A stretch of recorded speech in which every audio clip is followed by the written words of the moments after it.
Os homens da beira do cais só têm uma estrada na sua vida, a estrada do mar. Por ela entram que seu destino é esse. O mar é o dono de todos eles. Do mar vem toda alegria e toda tristeza, porque o mar é mistério que nem os marinheiros mais velhos entendem, que nem entendem aqueles antigos mestres de saveiros, que não viajam mais e apenas remendam velas e contam histórias. Quem já decifrou o mistério do mar? Do mar vem a música, vem o amor e vem a morte. E não é sobre o mar que a lua é mais bela? O mar é instável, como ele é a vida dos homens dos saveiros.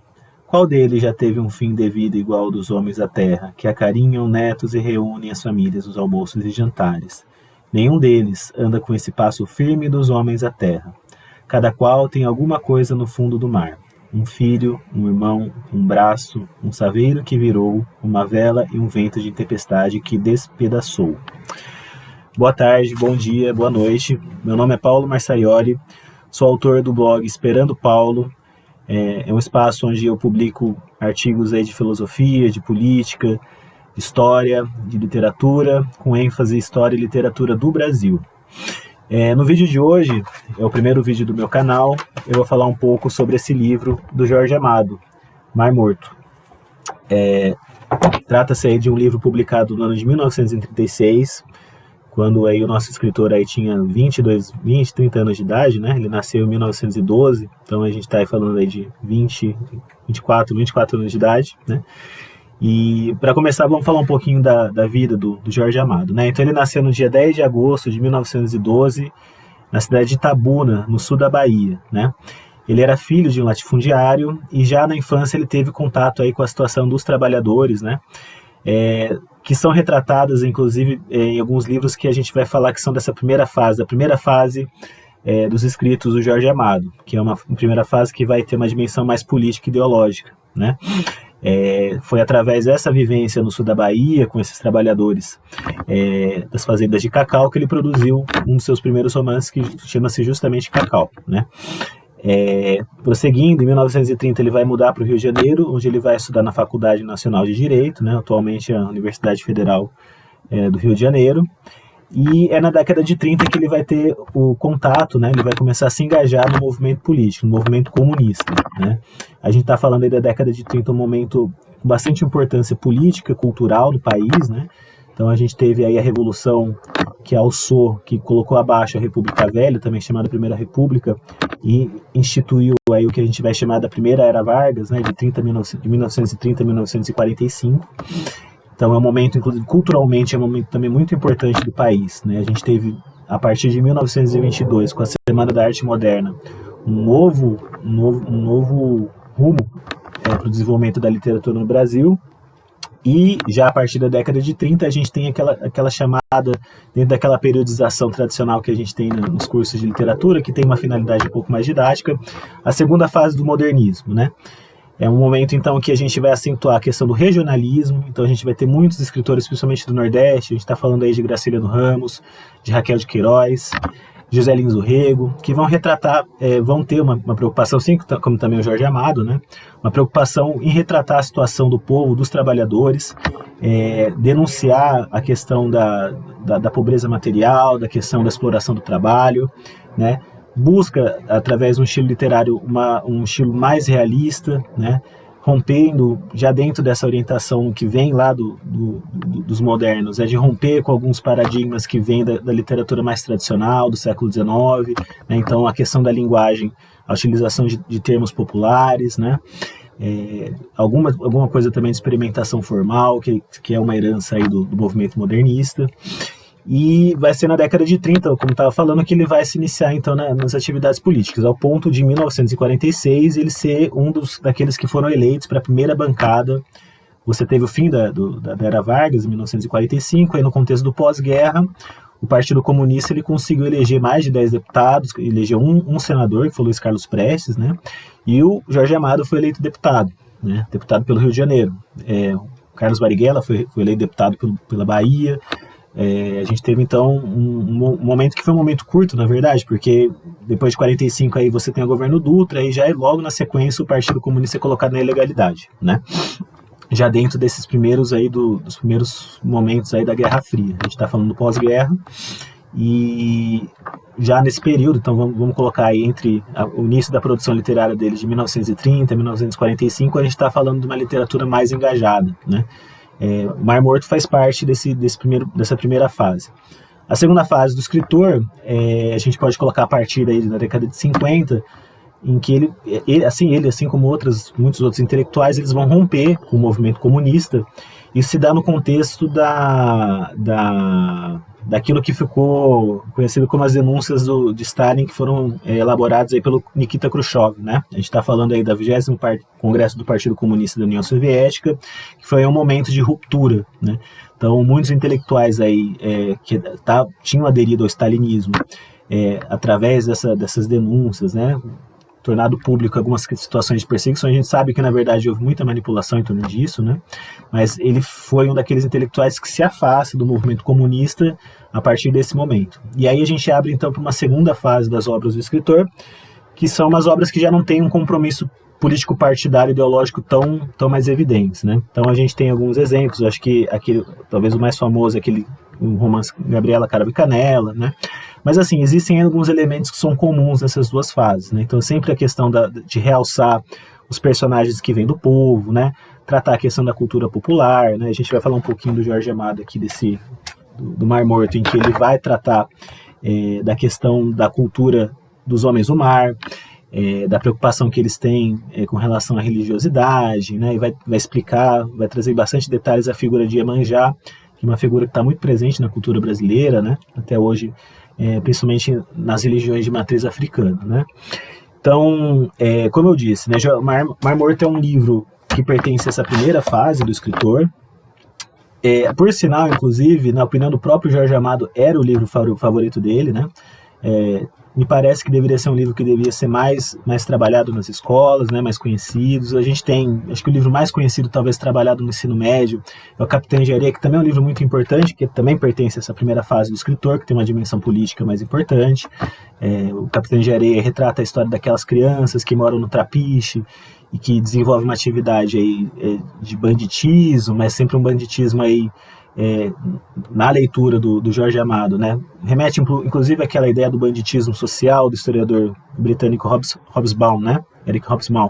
Então, bandido social, ele tem um componente aí de Robin Hood, né? São pobres que lançam-se a atividade criminosa como meio aí de, não só de sobrevivência, mas de uma certa maneira, dentro dessa perspectiva de desconstituir, né? De enfrentar desigualdades sociais e tudo mais, né? Mar Morto, então, na verdade, assim, é uma história que dentro, inclusive, foi feito, isso é uma coisa interessante, né? Foi feita uma pesquisa pelo Jornal do Globo, que foi feita uma lista daqueles que foram os principais romances de histórias de amor da literatura brasileira, né? Então, dentro dessa lista, a gente tem Moreninha, romance aí que inaugurou, inclusive, o romance do Brasil, Iracema, do José de Alencar, e o Mar Morto foi elencado também como uma das grandes obras de uma história de amor, né? Então, não só tem esse componente político, mas também é uma história que conta a história do Guma, que é o protagonista da história, e a Lívia, que é a pessoa com quem ele se relaciona, né? Então, o livro basicamente retrata a vida. Logo na introdução, inclusive, o escritor ele fala que essas histórias elas foram construídas de acordo com a experiência que ele teve na Bahia, escutando as histórias dos pescadores, daquelas pessoas que viviam no mar, né? Eles falam que são os homens do cais, os homens que pilotam aqueles barcos à vela que são chamados saveiros, né? E fazem transporte de fumo, fazem transporte daquelas mercadorias, às vezes também se envolvem com contrabando. E o que caracteriza esses personagens, esses trabalhadores, é que eles estão sempre sujeitos à morte, né? Então, é uma situação em que eles não têm, obviamente, a gente está falando aí de um trabalho, aí. A história se passa na década de 30, e o desenvolvimento econômico, político, social do país ainda, exigia que houvesse esse trabalho de transporte de mercadorias de maneira bastante rudimentar através desses barcos, dessas embarcações, pequenas embarcações chamadas de saveiros, né, que existem até hoje na Bahia. Pois eu até recomendo que vocês colocam no Google Saveiro, que vocês vão reconhecer que é aquele barco com com aquela bandeirinha, né, que caracteriza bem esse trabalho deles, né. E esses homens, eles estão sempre sujeitos a morrer por conta da tempestade, das intempéries aí, nessas viagens que eles vão fazer, né. Então isso distingue esses personagens em dois aspectos. Em primeiro lugar, os homens do mar, esses homens que são constituídos, que são temperados nessa realidade, são homens corajosos, acima de tudo. Eles têm... E aí o Guma, ele aparece, né, o protagonista da história, como um verdadeiro herói nesse sentido. Aqueles que enfrentam a morte, que já têm uma perspectiva que eles já estão predestinados a enfrentar o desafio, né, do mar e eventualmente ser levados até o naufrágio e a morte, né? Então, dentro dessa perspectiva, todos eles sabem, esses trabalhadores, eles sabem que o que espera eles é a fatalidade da morte. E essa fatalidade da morte no mar, ela tem um esteio, ela tem uma dimensão simbólica através do encontro com Iemanjá. Então, Iemanjá é uma figura, uma divindade, né, que tem muita remissão à questão da religião da Umbanda, que é a divindade que representa os trabalhadores do mar, os pescadores, os marítimos, né, os condutores dos saveiros. E ela também tem um aspecto muito parecido do folclore da figura da sereia, uma mulher muito bonita, que atrai os homens, e quando eles falecem nessa atividade no mar, eles vão ao encontro de Iemanjá.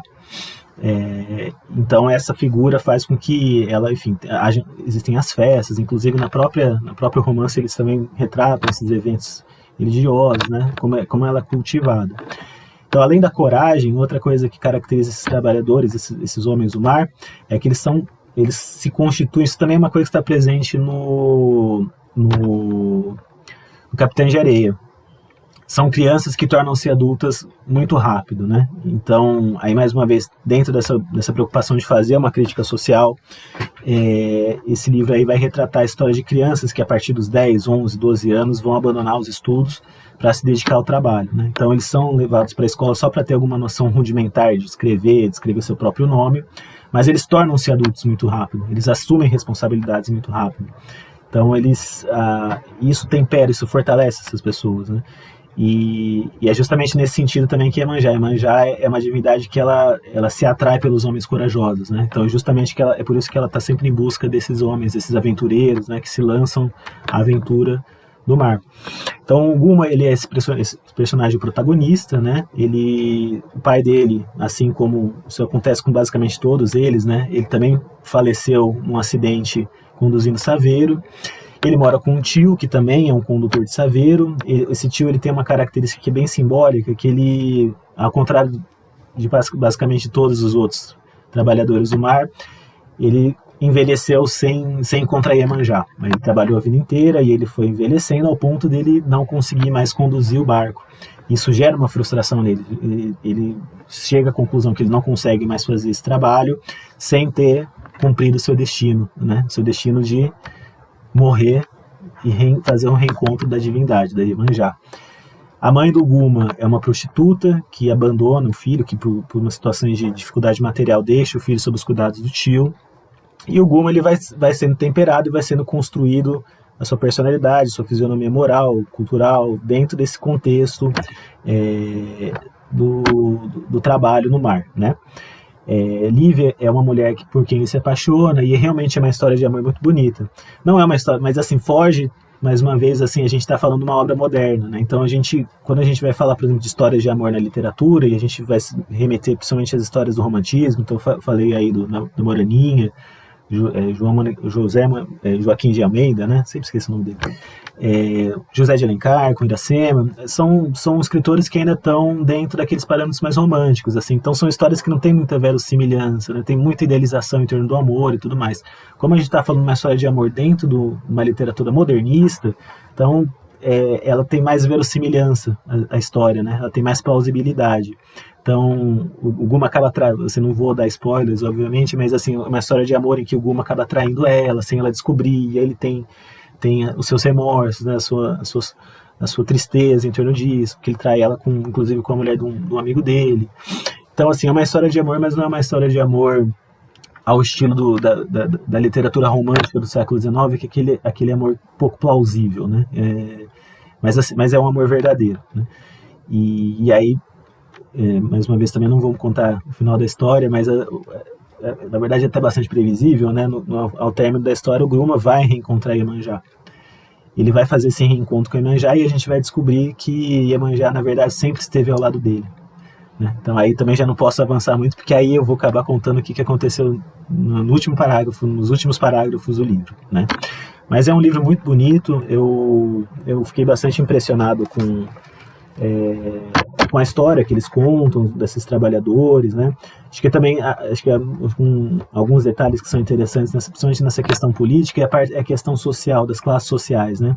Então a gente tem dois personagens, que é o Dr. Rodrigo e uma professora chamada Dulce, que caracterizam os setores da pequena burguesia, da classe média baixa, que vão aderir aos interesses dos trabalhadores, né? Então essa professora primária vê esses seus alunos que são filhos dos marinheiros, que frequentam a escola por muito pouco tempo, já vão para o mar e já passam por vicissitudes, já eventualmente até falecem, enfrentam essa dificuldade, ela vê aquilo e provoca nela uma angústia muito grande, mas ela deseja um milagre. Ela crê num grande milagre, sem dizer o nome desse milagre. Mas esse milagre, para aqueles que leem, assim, fica bastante evidente que quando ela vai sondando, ela vai cogitando como que vai chegar esse milagre, e a gente está falando do socialismo, né? Uma alteração social radical. E o outro personagem dessa pequena burguesia que, tradicionalmente, né, a gente tem setores médios da sociedade que vão aderir aos interesses dos trabalhadores, é o Dr. Rodrigo, que é um médico que, justamente por exercer essa profissão da medicina, poderia estar ganhando dinheiro, poderia estar morando na cidade alta, mas ele resolve morar no cais, ao lado dos trabalhadores do cais. Inclusive os próprios pensadores acham, não é possível, ele deve ser filho de marinheiro, tal. Na verdade ele não é, mas ele não fala para os outros personagens. Mas ele vive essa realidade e ele tem uma solidariedade muito grande com esses trabalhadores. Então, desde emprestar dinheiro para eles, ele ajuda o Guma, inclusive, a comprar o barco dele, dá o dinheiro, depois não cobra, e medicando esses trabalhadores. Então, ele faz os partos, ele ele cuida dessas pessoas, ele exerce uma atividade de solidariedade, uma atividade de caridade, mas que tem um componente aí de adesão desses setores médios aí a um propósito político, né? A gente pode dizer aí que é uma obra que tem um conteúdo político importante, mas assim, não só essa, mas todas as outras, pelo menos os livros que eu consegui ter contato, então o Cacau, né, o próprio Meninos do Engenho, a gente também tem um livro interessante de memórias aí do Jorge Amado, né, que inclusive é muito pouco comentado, memórias aí do tempo que ele era do Partido Comunista. Depois eu vou deixar aqui no comentário alguns links de alguns trabalhos que eu fiz, algumas resenhas que eu escrevi já sobre o Jorge Amado. Mas ainda que sejam obras que tenham conteúdo político, não tem uma dimensão, isso não vai prejudicar a qualidade literária da obra, né? Porque sempre é uma dificuldade muito grande a gente traduzir uma literatura de conteúdo político, ideológico, marcante, que tenha um posicionamento, mas que não seja um proselitismo, né? Que, enfim, que não crie histórias que não tenham muita plausibilidade, que alcem a condição de herói aqueles que, assim, que você vê que não tem muita verossimilhança nessas personagens, né? Então é muito difícil você construir uma narrativa que tenha um conteúdo político, que tenha uma proposta crítica, sem cair numa literatura um pouco mais superficial, que comprometa a qualidade literária, que não desenvolva as contradições das pessoas, né? Que acaba construindo personagens pouco plausíveis, né? Então, eu acho que esse é um traço distintivo do Jorge Amado, ele consegue fazer isso, né?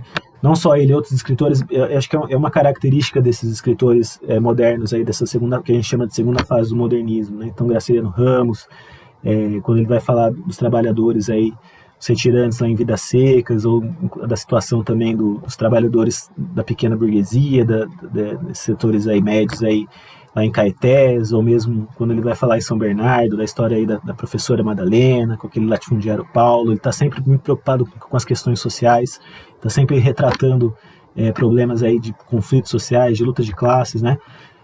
Raquel de Queiroz, o 15 também, que conta a história de retirante, retrata a questão da pobreza do Nordeste, mas tem uma qualidade literária, né? Não são obras puramente proselitistas que vão acabar, se fosse dessa forma, acabariam ficando esquecidas, né? Então, basicamente é isso, é um livro muito interessante, eu acho que poderia ser mais conhecido, mais divulgado nas escolas, né? Então, realmente, eu acho que vale muito a pena conhecer esse trabalho, tá bom?